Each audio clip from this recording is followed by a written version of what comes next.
I'm waiting for the prompts to tell me that you're up and running. Looks like I'm here. It's 4:30. Well, it looks like it's 4:31 now. And we made it to this part of the day. I'm grateful that you're here and we made it to this part of your life. You made it to this part of your life. And I'm thankful and grateful that you've made that accomplishment as well. The day, it's a little chillier than I would like it for a spring day, but it's nice out. It's not raining, it's slightly overcast, gray. And I got a lot on my mind. A lot. As some of you will say, boy, you think a lot. And yeah, I do think a lot. I do. And what I've learned to do is share a lot of the thinking process. It's not the process, a lot of the thinking, because we can handle it better together sometimes. And sometimes holding on to something becomes a burden when speaking out about it is just about laying it aside sometimes, laying it at your feet and then figuring out what to do with it instead of just carrying it for no reason. The biggest thing on my mind right now are the posts about Ahmaud Arbery, the jogger in Georgia who was killed back in February. And wow, it brings up a lot. There are some folks who say who feel that it's okay. There's we have a whole movement on Black Lives Matter, and I have, even though I am Black, I do have some feelings about that, and in that I feel that all lives matter, and you know that, you've heard that. That's not belittling that Black Lives Matter, and what Black Lives Matter is about the inequality, the fact that 2 months after this man was killed, the people who killed him are finally getting called to justice. It was videotaped people. That's hunting. That is a sport where you can take a person's life and have it out there and seen, and still not honor it, value it, and show it the respect that is due. Tables turn, two Black men kill a white person. They won't get very far. They probably won't even see a courtroom because they'll be killed beforehand. This is not okay. It's not okay. I will say, and this is,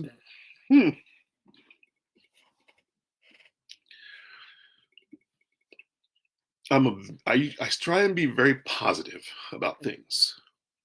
And in this time, we're all, the clouds are laying heavy on a lot of us.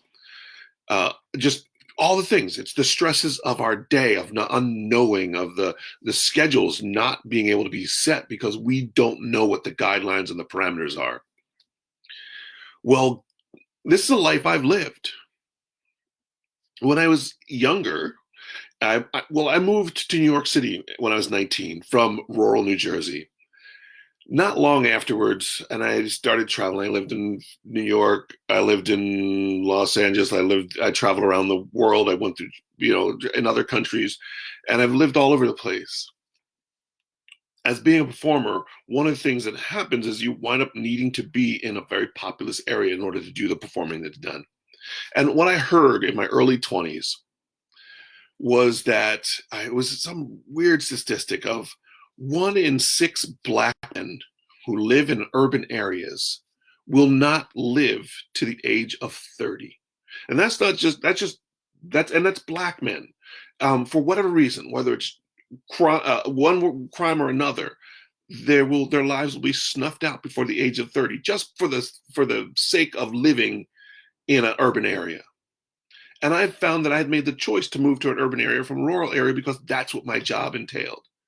And every day of my life, to the age of 30, I wondered if today was my day.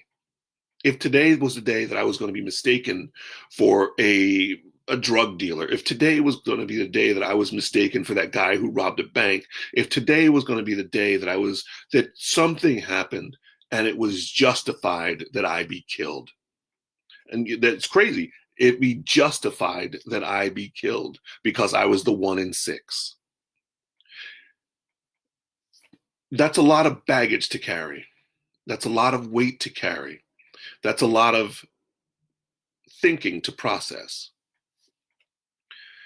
How does one stay upbeat when everything they do, everything that they do, everything that I did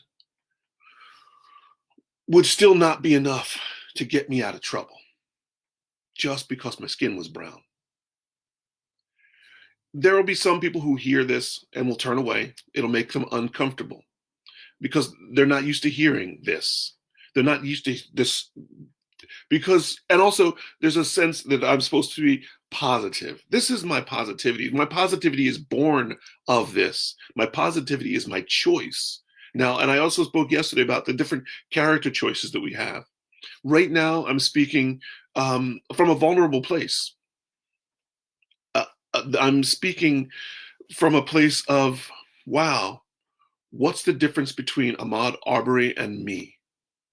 As a runner, I would run for my space, my peace, to think that. So let's just deal with this again in this situation.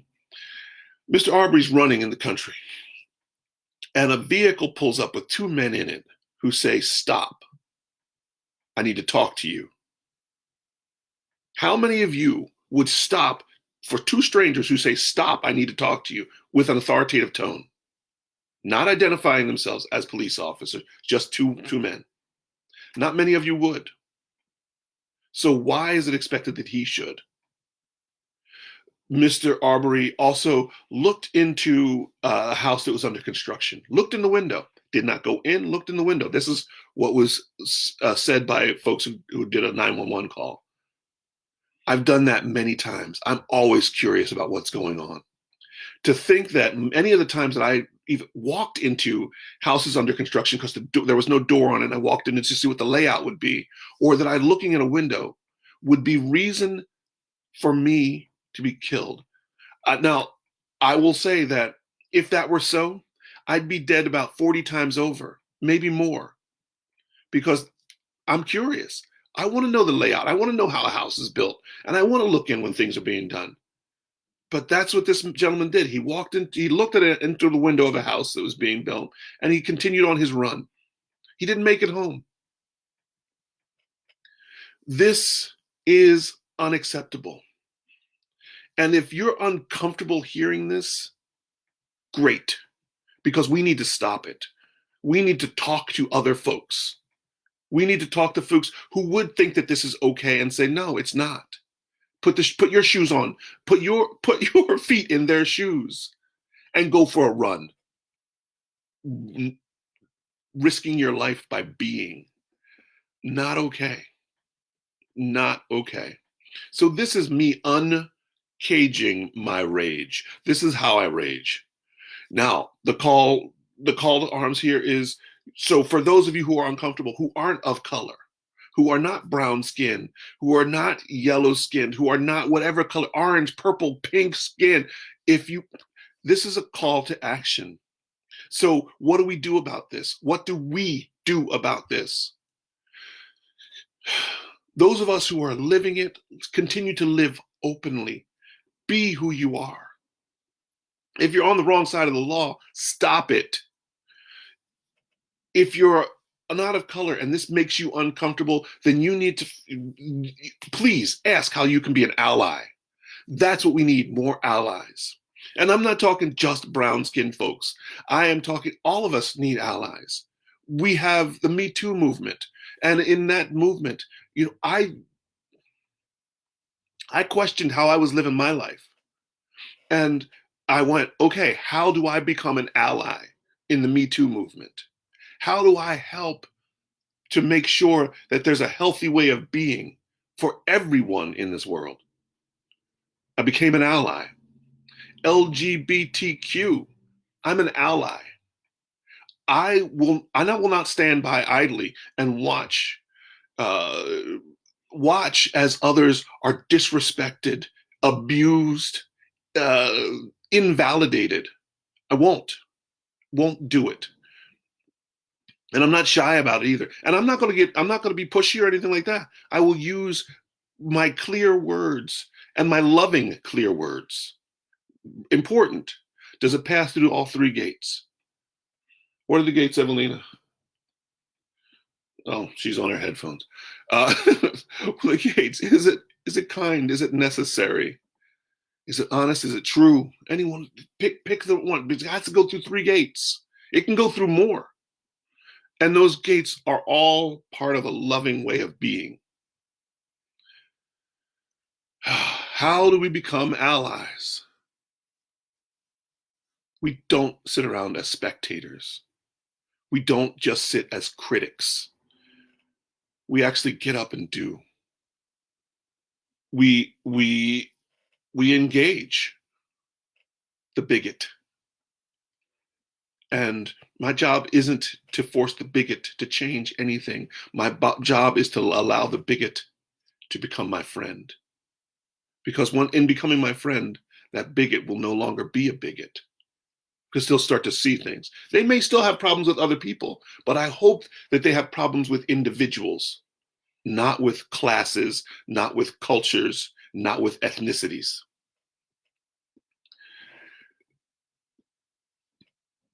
We have the power right now, right this moment, and every moment. We have always had the power to make the change in ourselves that makes the change in the world.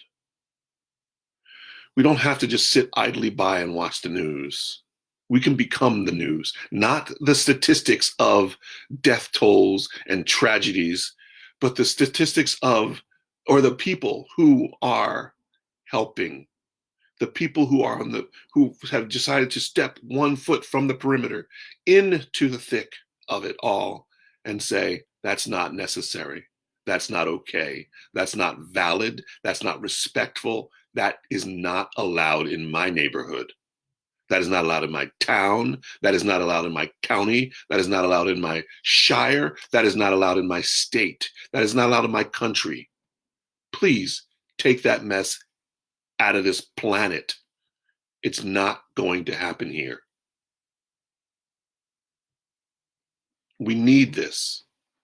More than anything else, we need this. We all know it. I don't care what religion you are in. They all follow the same principles and practices. I can go on. I can go on. If you if you think it's the Ten Commandments is it, if you're a Christian, you think the Ten Commandments is it, then look at the Beatitudes, please. Go deeper and then live it. Don't just look at it and go, oh, that's a nice little set of guidelines. Live it. Live it fully. The golden rule. And it's not he with the gold rules. That's foolishness.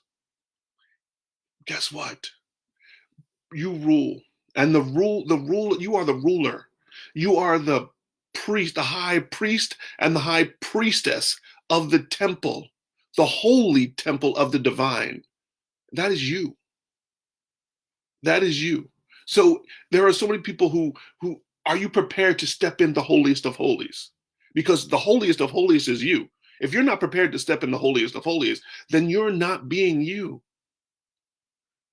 Become the holiest of holies. Oh, I don't mean be holier than thou. I become the holiest of holies. Practice it. Say it. Do it. Practice it. Say it. Do it. Respect, kindness, love, all those things are who you are. Now, that doesn't mean you can't get angry. You can get all angry. Jump up and get angry. That doesn't mean you won't get frustrated. You will get frustrated. Guess what? Frustration is part of it because when you have an expectation and that expectation isn't met, there's frustration. Or you have an idea or imagination and the reality is different, there's frustration. What I'm saying is in stepping out, if you hear this from this point on, you have no You have no other way to go because it's been laid out. You have choices to make of how to be open, honest, loving, kind. And I just read something which is, talk about privilege. I just read something. Somebody had posted something, and the response, she had to unfriend people because of what they said about it. And one of her friends had posted, well, what you posted was not true and had no facts and was hurtful to a great number of people. The person who posted it said, well, I don't need to retract it and I don't need to put an apology out. I didn't have fact checking is for somebody else. If it's out there and I can find it, then I can post it. If you're offended by what I post, then you have a problem, not me. That's privilege. That's like saying I ran over your foot because your foot was in the wrong place, not because I had any responsibility with my vehicle to run over your foot, because you had a responsibility to get out of my way. That's privilege. You have the responsibility of getting out of my way. If you don't want to get shot, then you need to get out of the way of my bullets. If you don't want to get punched, then you need to get out of the way of my fist. That's privilege. And that's garbage. Yeah, I'm saying it for what it is. That's garbage. Take it to the dump, recycle that mess, and turn it into something else. Because if the tables were turned, how would you feel when somebody says, your face got in the way of my fist? You wouldn't like it. Do unto yourself as you would do unto others. Are you going to ready to start punching yourself in the face? You're going to start shooting yourself? Do unto yourself as you would do unto others. Oh, I twisted it, didn't I? Do unto others as you would have them do unto you. Yeah, but if you shoot them and kill them, they're not going to shoot you back and kill you. So that doesn't work. Do unto yourself as you would do unto others. If you're not willing to take the pain, if you're not willing to risk your comfort and safety, don't do it. If you want to feel love, if you want to feel cared for, then love and care for. First yourself, then others. Love and care for. First yourself and then others. And that's unselfish, but no, clean the temple. Clean the temple and make it worthy of the divine. We pick up filth every day. We pick up baggage. We pick up stuff that we don't need, that clutters our temples. Clean the temple. Then take the divine and share it with the world. Each one of us has a purpose. Each one of us has a place. Not destiny. Each one of us has a purpose in this world. Each one of us has a place. Honor and respect that. Honor and respect that. Validate that. First in yourself. And that's some of it is a problem is we get confused. I'm lost. And so therefore everyone else is lost. And we project that onto the world. So then take some time. Sit in the silence. Ask for the divine wisdom. You will be answered. Doesn't have to be, it's not necessarily going to be in your way, but you will be answered. Sometimes I've said in one of my poems, sometimes the voice of God is spoken through your words. Sometimes the divine speaks to me through you. And I hope that sometimes the divine speaks to you through me. Alrighty, I have raged, I have ranted, and I really do hope that we become the revolutionaries that make some big changes in the world. And what are those changes? Reverting back to a place of love. Whew. Alrighty. Today's poem from A Poem a Day. There we go. Volume 2.